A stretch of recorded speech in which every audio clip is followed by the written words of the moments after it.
semuanya, Assalamualaikum warahmatullahi wabarakatuh.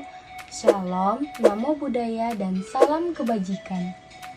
Kami dari mahasiswa dan mahasiswi Politeknik Negeri Batam, jurusan Manajemen Bisnis Prodi Akuntansi, semester 2, kelompok 8 untuk mata kuliah ekspor dan impor.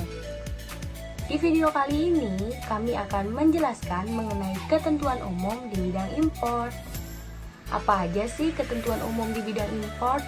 Yuk nonton videonya. Pengertian impor. Impor adalah sebuah kegiatan transportasi barang atau komoditas dari suatu negara ke negara lain.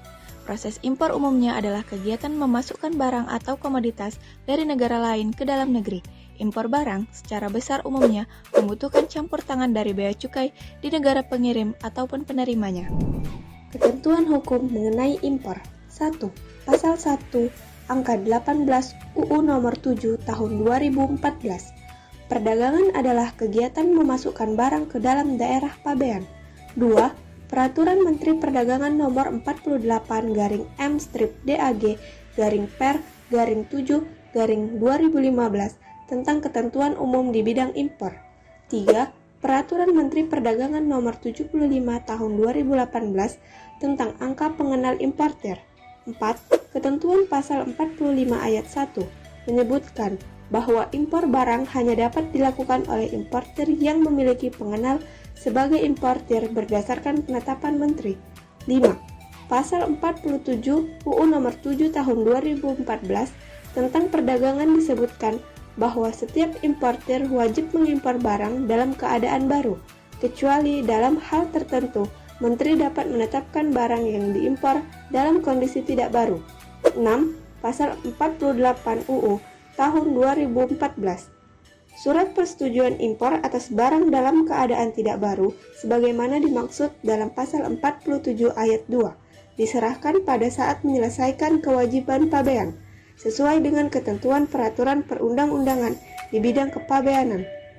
7. Peraturan Menteri Perdagangan Nomor 51-M-DAG/Per/7/2015 tentang larangan impor pakaian bekas. 8. Peraturan Menteri Perdagangan Nomor 93 Tahun 2019 tentang perubahan kedua atas Peraturan Menteri Perdagangan Nomor 83-MDAG/Per/10/2015 tentang ketentuan impor bahan perusak lapisan ozon. 9. Peraturan Menteri Perdagangan atau Permendak Nomor 48-DAG/Per/7/2015 tentang ketentuan umum di bidang impor untuk menjadi importer dan melakukan importasi dari negara lain ke Indonesia. Pemerintah menentukan aturan tentang perizinan atau legalitas yang diperlukan sehingga kita harus memenuhinya. 10.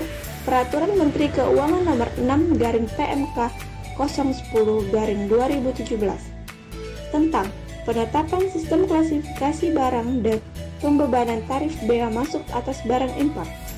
11. Peraturan Menteri Perdagangan Nomor 110 Tahun 2018 tentang ketentuan impor besi atau baja, baja paduan, dan produk turunannya. Tujuan impor. Kegiatan impor memiliki beberapa tujuan. Berikut tujuan dari kegiatan impor. 1. Mengurangi keluarnya devisa ke luar negeri.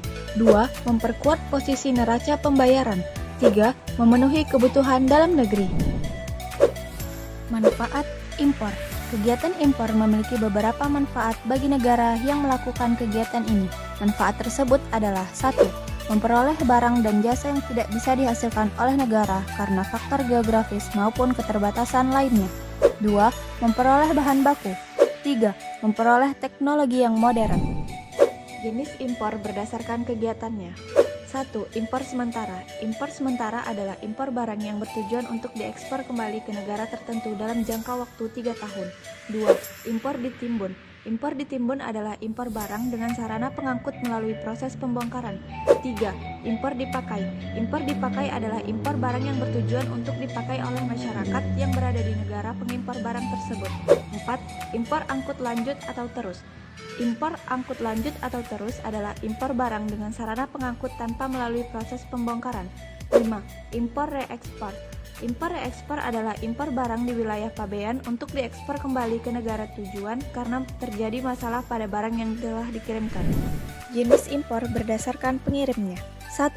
Impor full container lot, pengiriman barang menggunakan kontainer dan dilakukan oleh satu pengirim atau importir ke negara tujuan.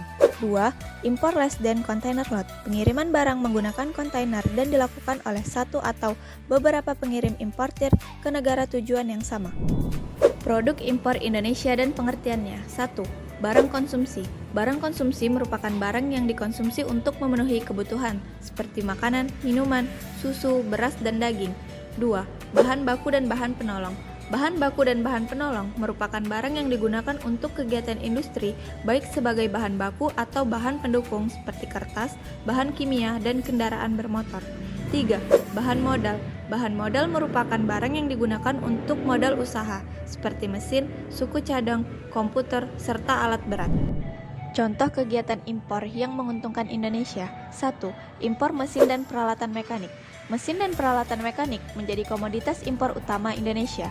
Dengan mengimpor dua komoditas ini, kebutuhan masyarakat akan terpenuhi, serta aktivitas manusia berjalan lebih lancar. 2. Impor produk farmasi. Produk farmasi mencakup obat, vitamin, dan sejenisnya. Produk farmasi menjadi salah satu komoditas impor utama Indonesia. 3. Impor kendaraan bermotor. Indonesia mengimpor kendaraan bermotor karena keterbatasan alat, suku cadang, teknologi, serta tenaga ahli.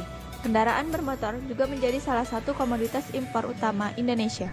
Oke teman-teman, segitu aja untuk video kali ini. Semoga bermanfaat untuk kita semua. Sebelum videonya berakhir, kita ada sedikit pantun nih. Pisau diasah di pagi hari, dibawa ke kebun untuk membabat. Berakhir sudah video ini, semoga bisa memberikan manfaat. Wassalamualaikum warahmatullahi wabarakatuh. See you, bye-bye.